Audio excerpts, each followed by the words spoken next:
नमस्कार दोस्तों, मैं चंद्रशेखर और आपका स्वागत है अड्डेबाजी में। और ये अड्डेबाजी का 13वां एपिसोड है।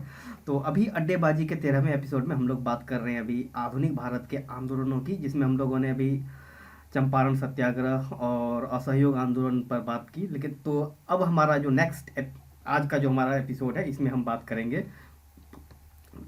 सॉरी सविनय अवज्ञा आंदोलन की। तो चलिए अब हम बात करेंगे सविनय अवज्ञा आंदोलन की। सविनय अवज्ञा आंदोलन जो कि 1930 से 1934 तक चला था, ये 4 साल का काफ़ी एक लंबा आंदोलन रहा। इस पर बात करेंगे आज हम लोग, इसकी शुरुआत पर और इसकी मांगों पर। फिर दांडी मार्च है और गांधी इरविन समझौता है। फिर चलिए उसका थोड़ा अन्य आंदोलनों से इसकी थोड़ी चर्चा भी, तुलनात्मक चर्चा भी करेंगे। तो चलिए अब हम तो शुरू करते हैं हमारा आज का एपिसोड शुरू, जिसमें हम लोग इस पर बात करते हैं पहले इसकी मांग और शुरुआत से। तो यदि हम मांग की बात करें तो गांधी जी द्वारा एक शुरू में 11 सूत्री मांग पत्र रखा गया था, जिसमें 11 सूत्री, जिसमें पूर्ण स्वतंत्रता की मांग नहीं थी। तो जिसकी मुख्य मांगे इस प्रकार है। पहला था कि भूमि कर की जो है 50% की कमी करना, नमक कर तथा नमक पर जो सरकार का एकाधिकार है उसको समाप्त करना, नमक कर समाप्त करना तथा नमक पर जो एकाधिकार है उसको समाप्त करना। उसमें दोस्तों नमक पर एक बहुत भारी टैक्स लाद दिया गया था, जिसके कारण ये एक काफ़ी नमक, इस सविनय अवज्ञा आंदोलन में नमक काफ़ी एक महत्वपूर्ण विषय रहा है। चलिए इस पर बात करेंगे। दांडी मार्च इसी को लेकर रहा। तथा तटीय संचार पर भारतीयों के लिए आरक्षण, रुपया तथा स्टेरलिन विनिमय अनुपात को कम करना। रुपये स्टेरलिन उस समय ब्रिटेन की जो यूके की जो मुद्रा थी वो, विदेशी देसी कपड़ा उद्योगों को संरक्षण देना, सैनिक खर्च पर 50% की कमी करना। क्योंकि उस समय देखिए जो विश्व युद्ध से भी निकला था, फर्स्ट वर्ल्ड वॉर से, और दुनिया मतलब दूसरे विश्व युद्ध की ओर जा रही थी।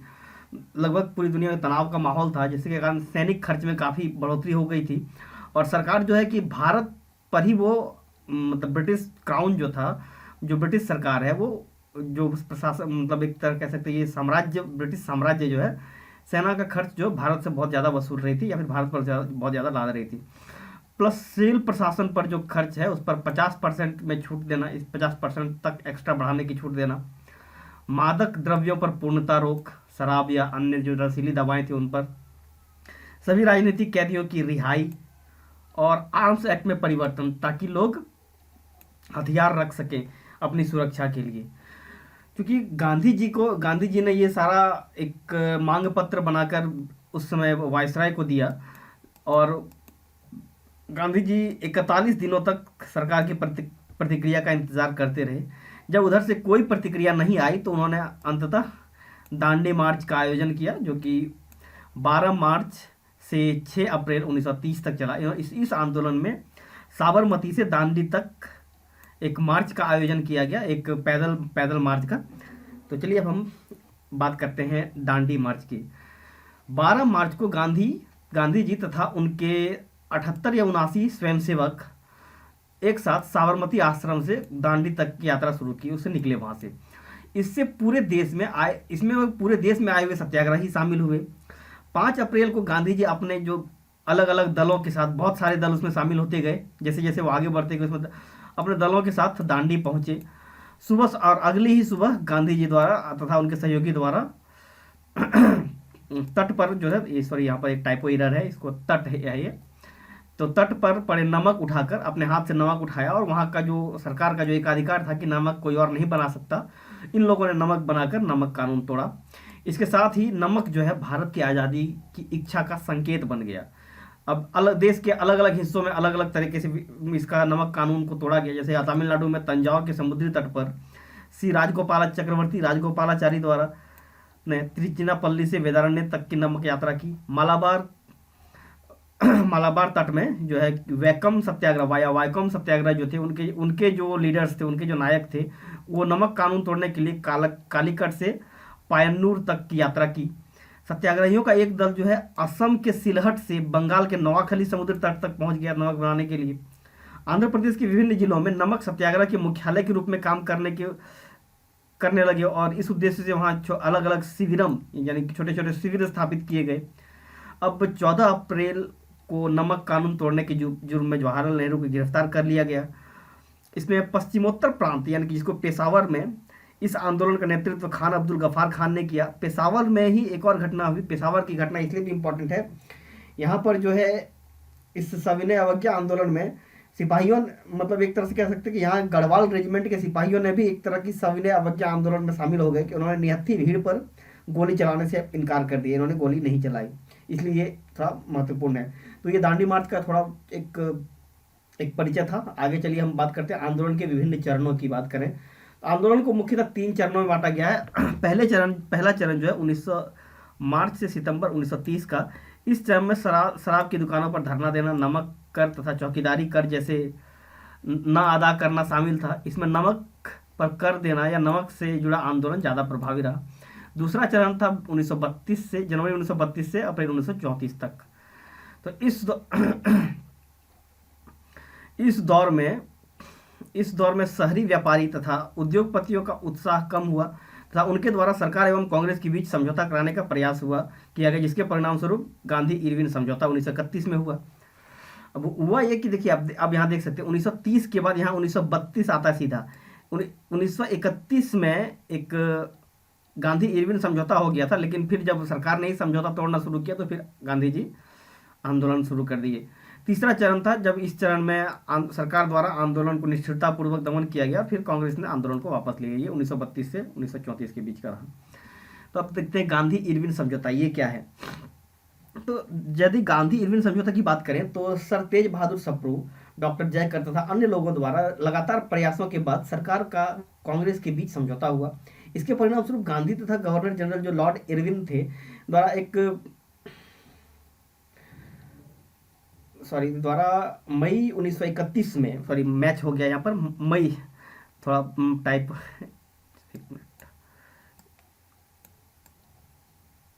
मई 1931 में एक समझौता पत्र पर हस्ताक्षर किया गया। समझौते की जो मुख्य बातें वो इस प्रकार है। सभी अध्यादेशों की वापसी एवं अभियोगों की समाप्ति।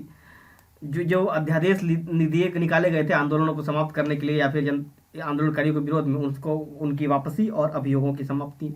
हिंसा की दोषी राजनीतिक कैदियों को छोड़कर अन्य सभी राजनीतिक कैदियों की रिहाई। सत्याग्रहियों की जब्त संपत्ति उन्हें वापस करना।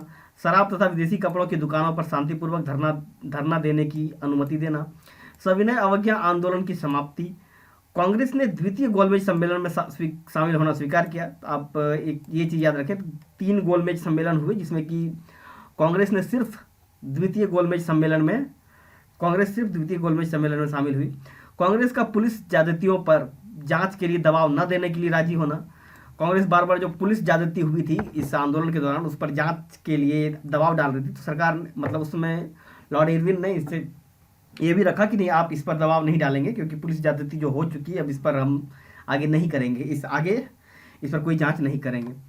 तो देखते हैं सविनय अवज्ञा आंदोलन तथा असहयोग आंदोलन के बीच थोड़ी तुलनात्मक अध्ययन देखते हैं क्या थे दोनों में समानता या फिर अंतर।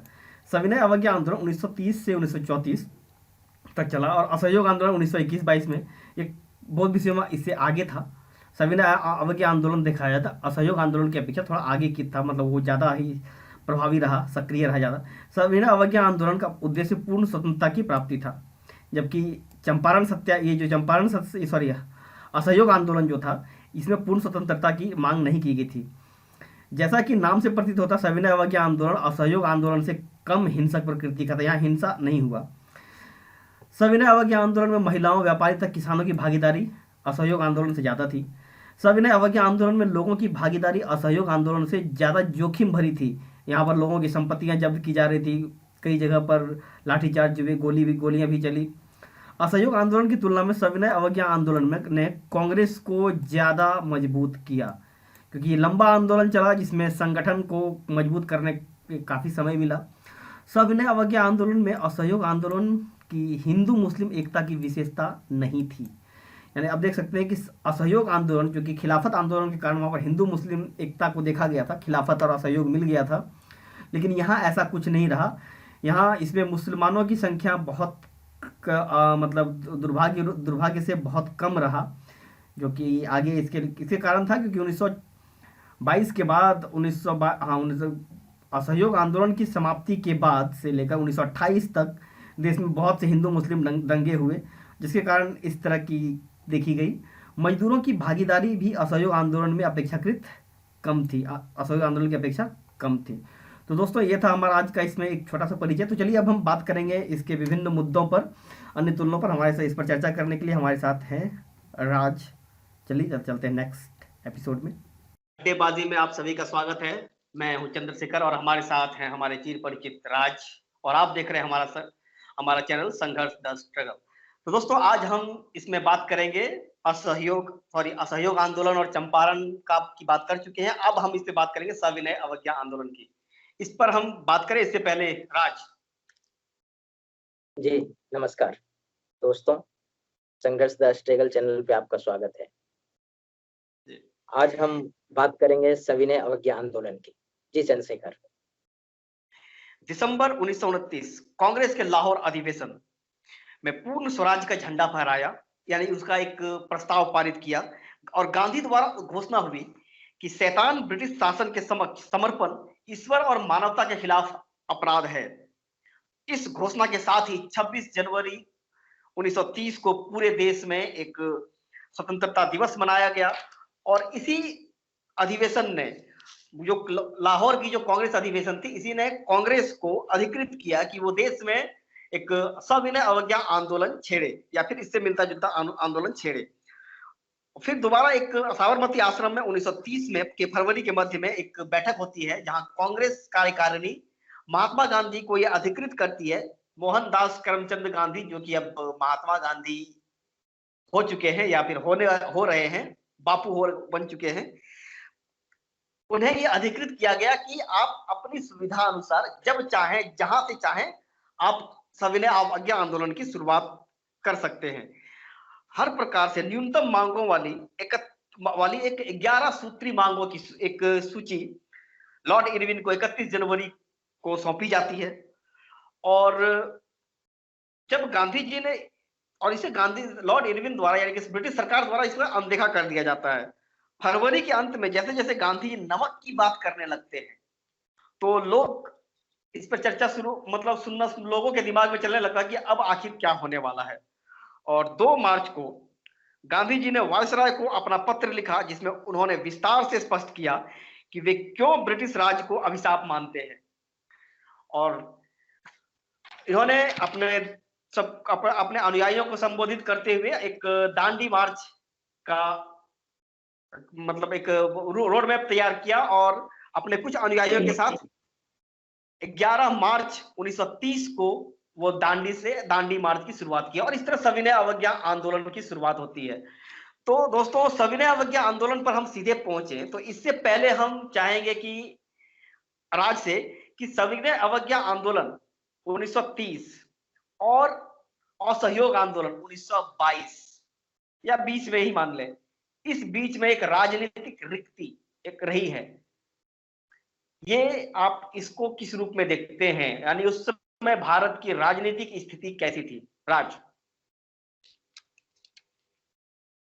जी सर, हम बात करना चाहेंगे, सही कहा आपने कि जो ये एक दशक रहा 1920 से लेकर के 1930 का समय फेज, इसमें बहुत सारे घटनाक्रम घटे। उसको बताने से पहले मैं थोड़ा सा एक आपको पीछे ले चलता हूँ, आपको उस सविनय अवज्ञा आंदोलन के बारे में थोड़ा बताता हूँ, फिर मैं उस फेज को अच्छी तरीके से डिफाइन कर पाऊंगा। अंग्रेजों के अत्याचारी एवं दमनकारी शासन के विरुद्ध एक अहिंसक आंदोलन की शुरुआत होती है, जिसने ब्रिटिश शासन की बुनियाद को हिलाकर रख देता है। आप समझ ही गए होंगे कि हम किसकी बात कर रहे हैं जी।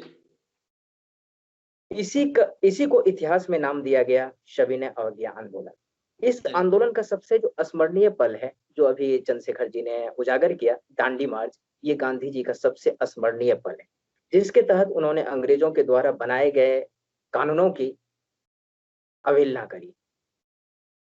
जो आप बता रहे थे, असहयोग आंदोलन के बाद ब्रिटिश सरकार द्वारा दमनकारी नीति लगातार जारी रही, कंटिन्यूसली 1920 से लेकर के 1930 तक के दौरान ये रही थी। इसके साथ ही 1930 के दशक में कई ऐसी घटनाएं घटी जिसने भारत में सविनय अवज्ञा आंदोलन की पृष्ठभूमि तैयार कर दी।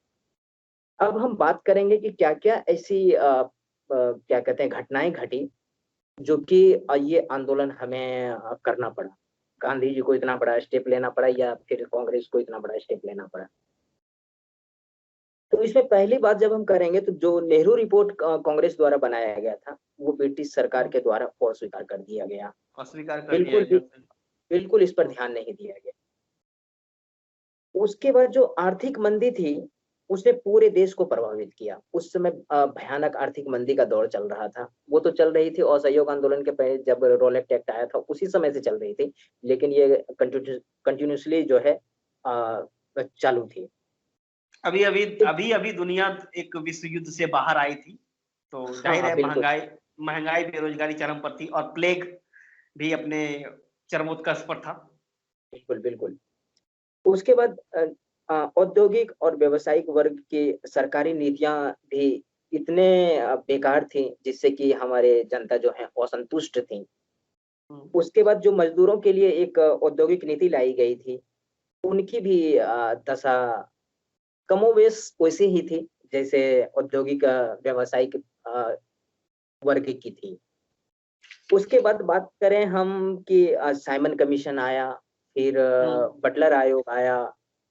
साइमन कमीशन में जैसे भारतीयों की सारी सिफारिशें जो भी थी, जो भी मांगी थी, उसको बिल्कुल दरकिनार कर दिया गया। दरकिनार कर कमीशन में दिया गया बिल्कुल। एक किसी भारतीय को शामिल नहीं किया गया।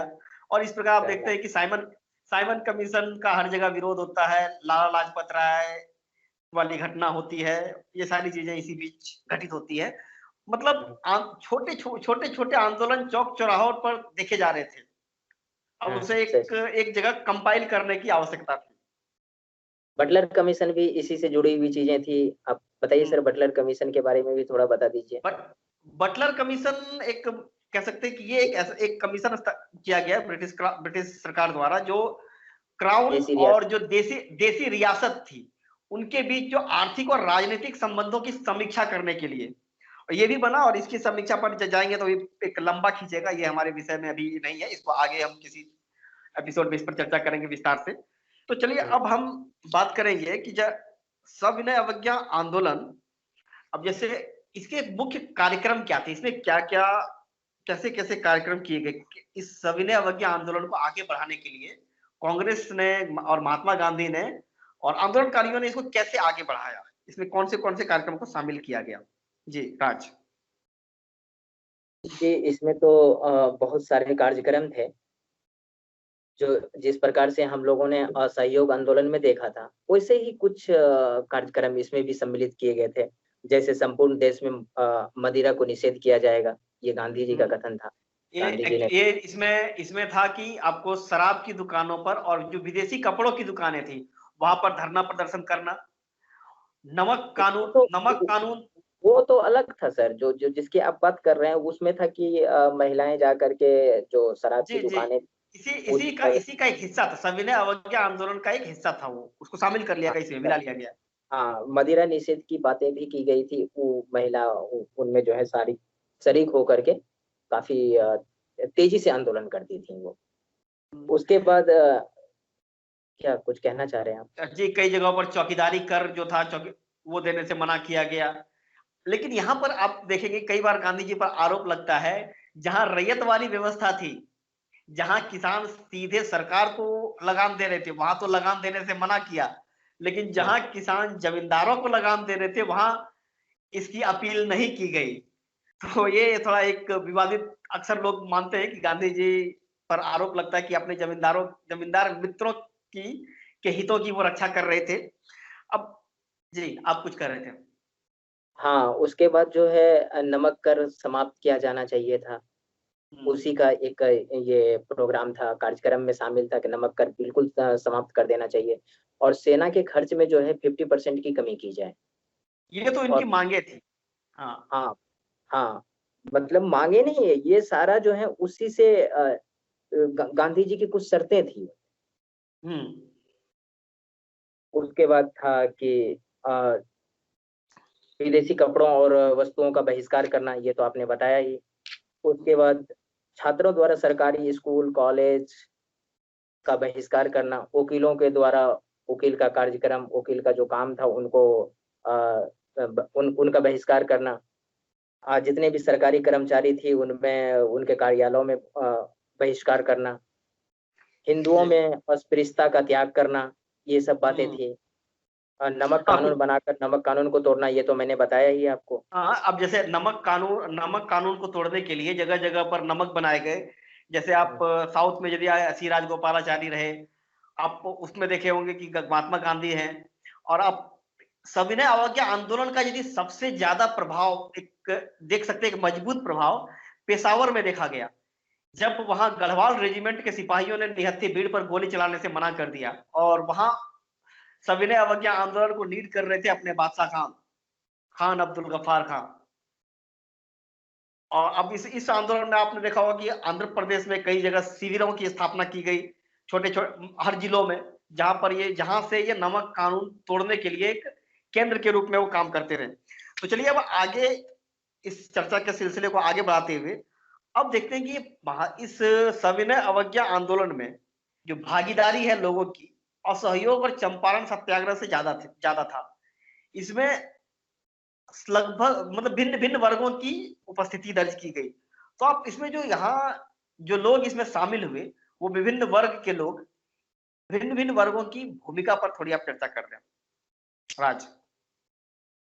इसमें सर अगर भूमिका पर चर्चा करेंगे तो सभी को अलग अलग क्लासिफिकेशन करके आपको बताना पड़ेगा। महिलाओं का योगदान क्या था, कैदियों का योगदान क्या था, ग्रामीण की भूमिका कैसी रही, या फिर बुद्धिजीवी वर्ग की भूमिका कैसी रही, मुस्लिम वर्गों की भूमिका कैसी रही, ये सब पर हम अलग अलग पॉइंट में चर्चा करेंगे। तो सबसे पहले हम बात करते हैं, क्योंकि ये अब हम लोग एक कार्यक्रम बिहार को लेकर के चला रहे हैं, तो बिहार के संदर्भ में हमें बताना चाहूंगा आपको कि इस क्वेश्चन का फॉर्मेट कैसे किया जाना चाहिए। अब बिहार में सविनय अवज्ञा आंदोलन की रूपरेखा राजेंद्र प्रसाद के द्वारा तय की जाती है, तैयार किया जाता है, जिसमें श्री कृष्ण सिंह, अंबिका सिंह और स्वामी सहजानंद इत्यादि की महत्वपूर्ण भूमिका रहती है। बिहार में सर्वप्रथम चंपारण एवं सारण जिले में नमक सत्याग्रह की शुरुआत की जाती है। चंपारण एवं सारण। कालांतर में आपने देखा होगा कि अभी जो चंद्रशेखर जी ने चर्चा कर रहे थे साउथ की बातें, पटना में भी आप पटना की बातों को आप भूल नहीं सकते, क्योंकि वहां जी जी। पर समुद्र का कोई इलाका है नहीं, फिर भी वहां पर क्या किया गया, नमकीन मिट्टी से नमक बनाया गया। ये काबिले तारीफ थी उस समय का। जी। नमकीन मिट्टी से नमक बनाने का जो वो कार्यक्रम चलाया गया, ये काबिले तारीफ थी। बिहार में विभिन्न वर्गों द्वारा सविनय अवज्ञा आंदोलन का समर्थन किया गया, जिसमें यथा महिलाएं, छात्र, किसान, कैदियों और व्यवसायियों, बुद्धिजीवियों एवं मुसलमानों की भूमिका महत्वपूर्ण रही। अब हम महिलाओं की भूमिका के योगदान की चर्चा कर लेते हैं थोड़ी सी। बिहार में महिलाओं द्वारा विदेशी वस्तुओं का बहिष्कार एवं शराब की दुकानों पर धरना प्रदर्शन किया गया।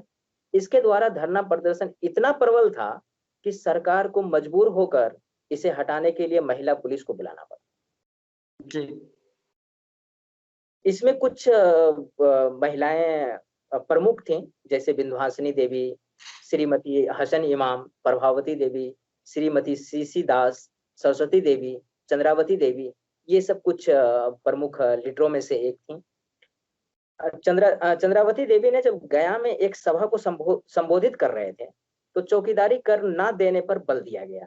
कहा गया कि चौकीदारी कर नहीं देंगे हम। तो महिलाओं द्वारा स्वयं चरखा चलाकर खादी वस्त्र तैयार करना तथा कई महिलाओं द्वारा घर घर जाकर इस आंदोलन का प्रचार प्रसार किया गया। जी सर। अब इस आंदोलन में थोड़ा सा बात करेंगे, क्योंकि इस आंदोलन में जो इतनी बृहद भूमिका, ये सत्याग्रह, जो चंपारण सत्याग्रह या असहयोग आंदोलन से अधिक लोगों की भागीदारी क्यों थी।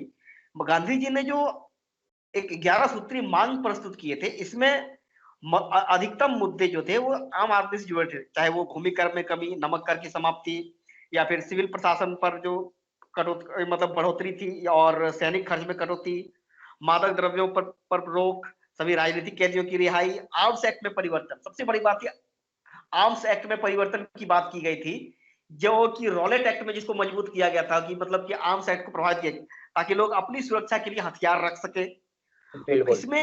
इसमें 3 जो बिंदु थे, जैसे तटीय संचार पर भारतीयों के लिए आरक्षण, रुपया और स्टर्लिन का जो विनिमय है उस अनुपात को कम करना, और देसी कपड़ा उद्योगों को संरक्षण देना। ये 3 पॉइंट जो है कि यहाँ के जो लघु छोटे से लेकर जो बृहद बड़े उद्योगपति थे, सो कॉल्ड जो बिजनेस टाइकून थे, उन तक को भी इन्होंने आकर्षित किया और उनका सहयोग मिलता रहा।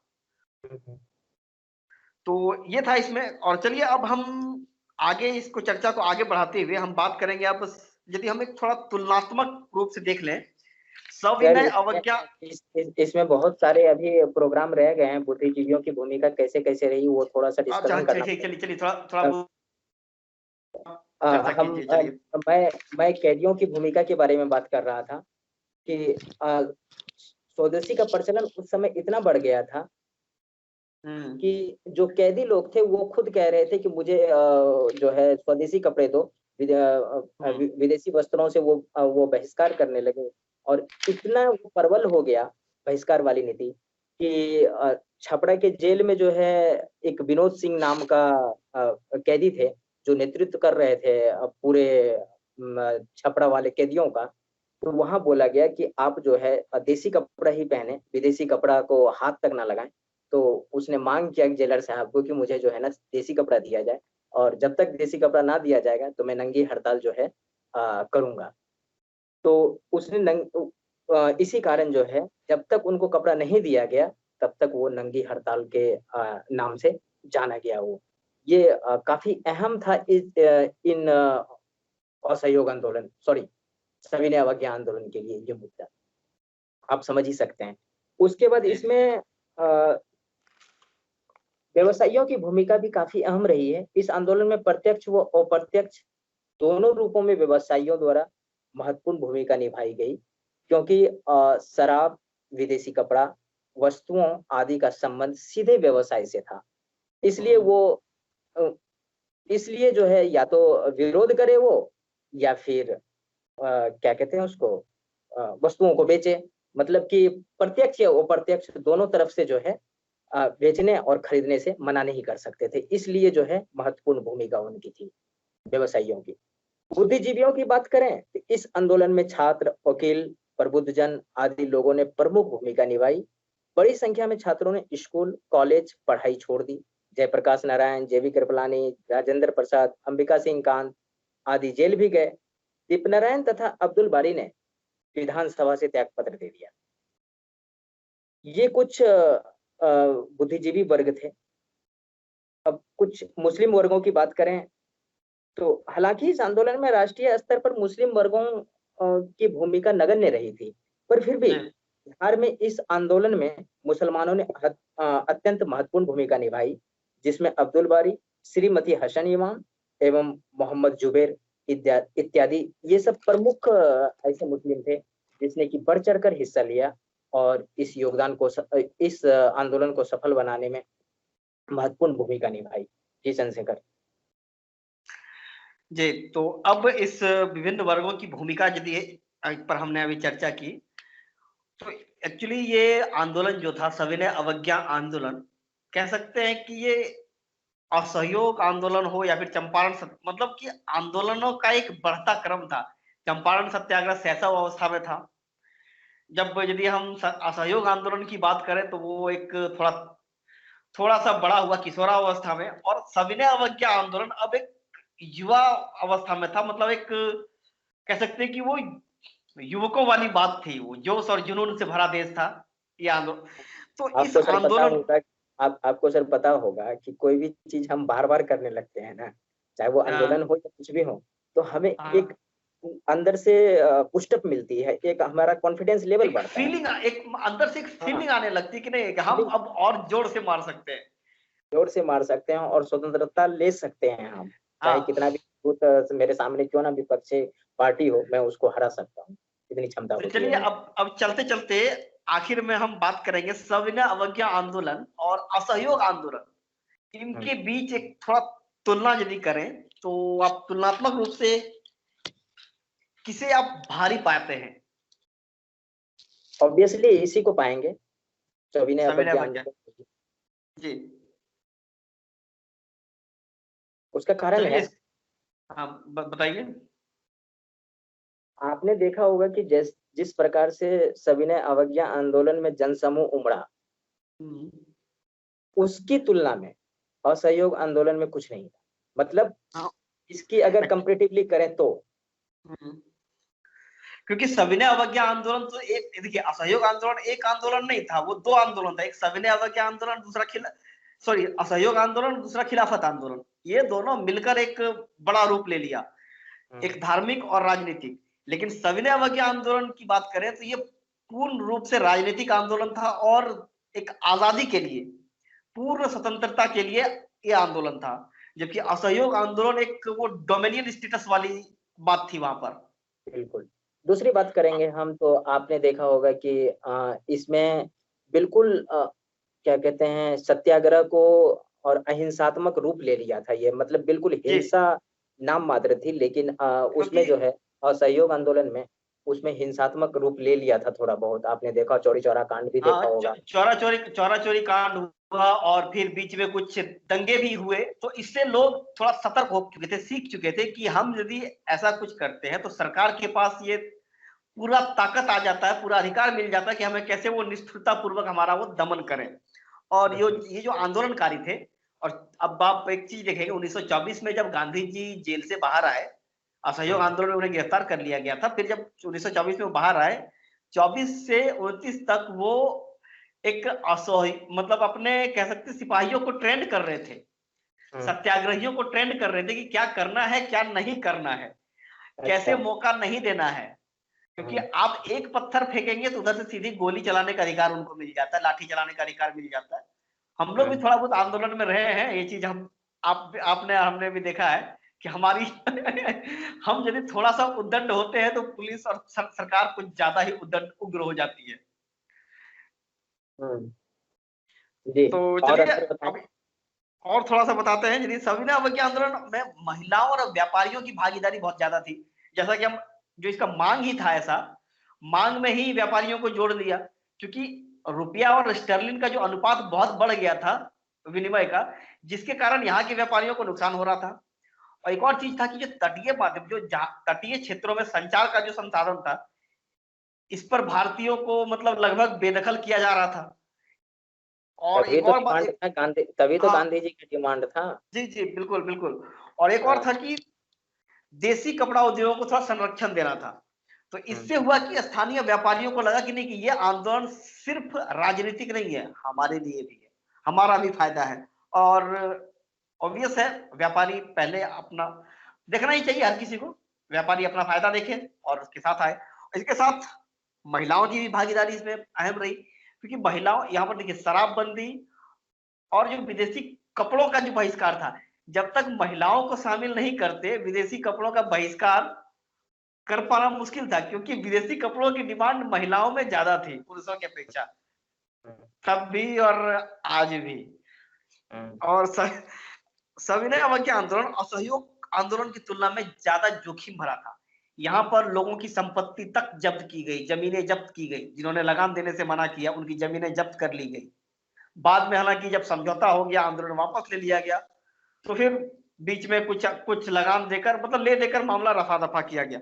लेकिन गांधी इरविन समझौता जो हुआ, जो जिस समझौते के तहत इसको फिर बाद में समाप्त किया गया, इसमें यह बात की गई कि इनको वापस दिया जाए, सारे राजनीतिक कैदियों को छोड़ा जाए। हम्म। और सविनय अवज्ञा आंदोलन में असहयोग आंदोलन के पीछे हिंदू मुस्लिम वाली विशेषता नहीं थी। यहाँ हम्म। हिंदू मुस्लिम आपने, जैसे कि हमने चर्चा की, इस आंदोलन का जो एक सबसे दुखद पहलू था, इतनी बड़ी जनसंख्या होने के बावजूद भी मुसलमानों की भागीदारी बिल्कुल नगण्य थी। हम्म। इसके कारण में यदि जाए तो, और हम साइमन कमीशन की रिपोर्ट पर विश्वास करें, तो उनकी उस रिपोर्ट के अनुसार, मतलब असहयोग आंदोलन से लेकर 1929 के बीच देश भर में 150 लगभग बड़े दंगे हुए थे, और 400-450 के आसपास छोटे मोटे दंगे, हिंदू मुस्लिम दंगे। यानी कि ये स्थिति, मतलब एक साथ मिलकर काम करने वाली नहीं थी। ये एक बड़ा अंतर था असहयोग आंदोलन और सविनय अवज्ञा आंदोलन में। सब असहयोग आंदोलन में जहां हिंदू मुस्लिम एक साथ चल रहे थे, वहीं ये सविनय अवज्ञा आंदोलन में मुसलमानों की भूमिका बिल्कुल नगण्य रही। एक और बात था यहाँ पर, अब तक पूरे देश में ट्रेड यूनियनों की स्थापना हो चुकी थी, और वो काफी मजबूत हो चुके थे। संगठन। हाँ, वो ट्रेड यूनियन काफी मजबूत हो चुके थे, जिसके कारण, और ट्रेड यूनियनों ने सविनय अवज्ञा आंदोलन में उनकी हिस्सेदारी नहीं थी, जिसके कारण यहाँ पर मजदूरों की भूमिका भी नगण्य रही। हम्म, ये ट्रेड यूनियनों वाली भूमिका से आप सहमत हैं? जी हमें इनके बारे में अभी ज्यादा जानकारी नहीं है। चलिए, तो चलिए अब अंत में इसको थोड़ा कंक्लूड करेंगे आप राज।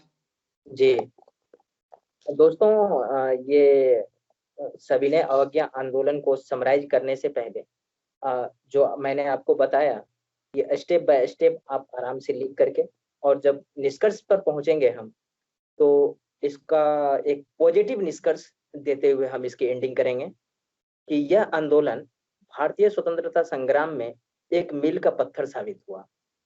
नमक के मुद्दे से प्रारंभ होकर यह आंदोलन एक राष्ट्रीय आंदोलन का स्वरूप ग्रहण कर लिया, जिसमें एक रक्त का कतरा भी नहीं बहा और ब्रिटिश साम्राज्य को घुटनों पर ला खड़ा किया।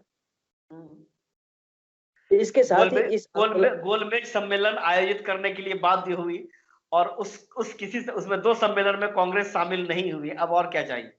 अब और क्या चाहिए, जिसमें एक रक्त का कतरा भी नहीं बहा और ब्रिटिश साम्राज्य को घुटनों पर ला खड़ा कर दिया। इसके साथ ही इस आंदोलन को अंतर्राष्ट्रीय मंचों पर प्रसिद्धि मिली, जिसने अहिंसा की शक्ति का लोहा पूरे विश्व को मनवाया और स्थापित किया कि बिना खून का एक कतरा बहाए भी अहिंसा के मार्ग से लड़ाइयां जीती जा सकती हैं। ये बहुत बड़ा कहा जा सकता है कि आंदोलन था भारतीयों के लिए। जी चंद्रशेखर। कहानी आज का अंत करें, आज की चर्चा को, उससे पहले एक हम इसे शायद शुरू में ही लेना चाहिए था। प्रेमचंद की एक कहानी है नमक का दारोगा। ये इसी की पृष्ठभूमि पर बना है, नमक के कानूनों पर। जब तो इसको एक बार जरूर पढ़ें या देखें इसको। इसका यूट्यूब पर वीडियो अवेलेबल है, नमक का दारोगा का, तहरीर नाम से एक सीरीज है जिसमें नमक का दारोगा है। नमक का दारोगा वाला जो चरित्र है, एक दारोगा, ईमानदार दारोगा है नमक, और एक व्यापारी है पंडित अलाउद्दीन, जो कि नमक टैक्स की चोरी करते हैं या फिर नमक का मतलब कालाबाजारी करते पकड़े जाते हैं। उसी पर एक कहानी है, इसको जरूर आप पढ़ें या देखें। तो दोस्तों आज के लिए इतना ही, मिलते हैं अब हम लोग अगले एपिसोड में।